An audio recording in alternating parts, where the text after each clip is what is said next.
អើយសំណងថ្ងៃកាបាច់ផ្កាស្លាអូនហើយនឹងបងអង្គុយទន្ទឹមញញឹមផងអើយចាស់ទុំអូនបងឲ្យពឲ្យជ័យអង្គុយទន្ទឹមញញឹមផងអើយចាស់ទុំអូនបងឲ្យពឲ្យជ័យ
អបកាលហងអបកាលហងដងក្នុងព្រឹកផាកើតជាតិណាក្នុងដងផាក្នុងព្រៃក្នុងដងផាលហងក្នុងព្រៃให้បងសូមសួរសិនអូននៅក្រមុំឬមួយមានប្តីអូនកើតឆ្នាំអីបានជាស្រីល្អលើកធ្វើបានជាស្រីល្អដាច់គេ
จึงผู้ชอบ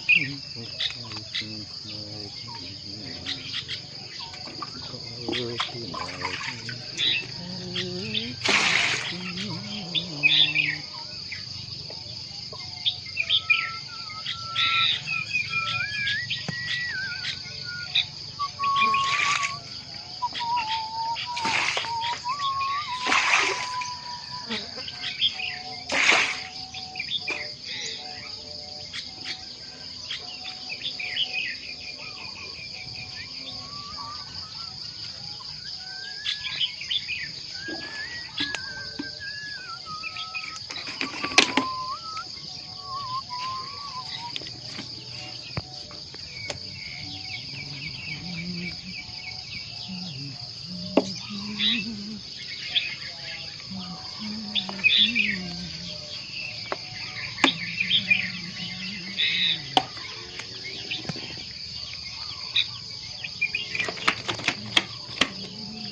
បងនឹងចាប់តែ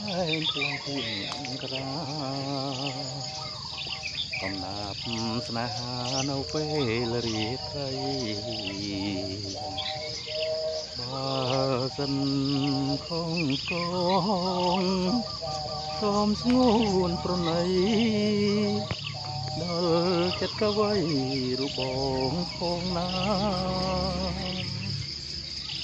រៀបពីរនោចពេលខ្យល់បោកបង់រៀមគេមិនលងព្រោះនឹកជីវ៉ារូបអូននៅឆ្ងាយឆ្ងាយពីហត់ថាដូច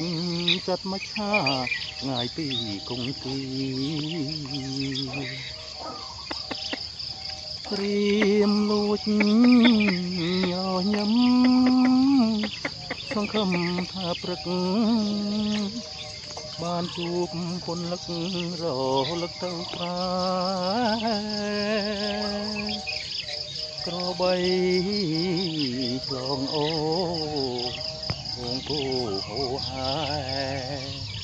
ជន់គុំស្រងាស្រីស្នេហ៍រត់ចេញ ក្របីបងកាចមិនខ្លាចស្រីដេញចិត្តស្រីតូមនិញស្ងួនខ្នាញ់នឹងម្ចាស់រៀងតូចច្រឡឹងមកខឹងស្អាតណាស់សូមកុំក្រឡាំងពីម្ចាំងក្របី